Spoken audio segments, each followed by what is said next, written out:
ব্যক্তিকে নামাজের দাওয়াত দিলে আমাদের দিনী ভাইদেরকে বা কোনো স্কুল কলেজে পড়ে বন্ধুদেরকে নামাজের কথা বললে বলে যে ভাই আমার কাপড় তো নাপাক, আমার শরীর নাপাক, আমার এই সমস্যা আছে, আমি নামাজ পড়তে যেতে পারবো না। ব্যাপকভাবে অজুহাতরা দেয়।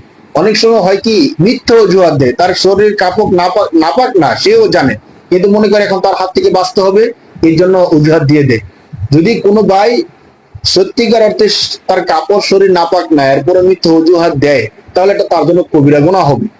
কারণ আপনাকে আল্লাহর দিকে ডাকা হচ্ছিল, নামাজের দিকে ডাকা হচ্ছিল, আপনি আল্লাহর থেকে দূরে সরে যাওয়ার জন্য আপনি একটা মিথ্যা অজুহাত দিচ্ছেন। ভাই আজকে আপনার ভাই আপনাকে দিনের দিকে ডাকতেছে, নামাজের দিকে ডাকতেছে কোনো স্বার্থ ছাড়া। যেদিন আজরাইল এসে আপনাকে মৃত্যুর জন্য ডাকবে ভাই, সত্যি করে বলেন বুকে হাত দিয়ে, সেদিন আপনি কি অজুহাতটা দিবেন? আজরাইল যখন এসে বলবে যে তোমার সময় শেষ, এখন তোমাকে যেতে হবে, আমরা তো জানি মৃত্যুর কোনো বয়স নাই, সীমা নাই, যে কোনো সময় যে কোনো মুহূর্তে মৃত্যু আসতে পারে।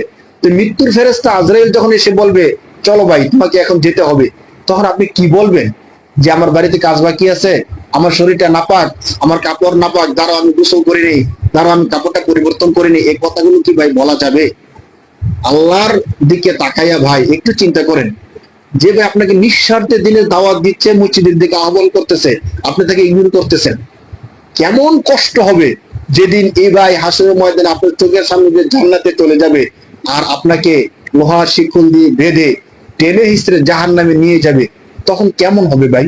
এই অজুহাতটা দেওয়া ঠিক না, আমরা কি অজুহাতটা দিব না ভাই ইনশাআল্লাহ।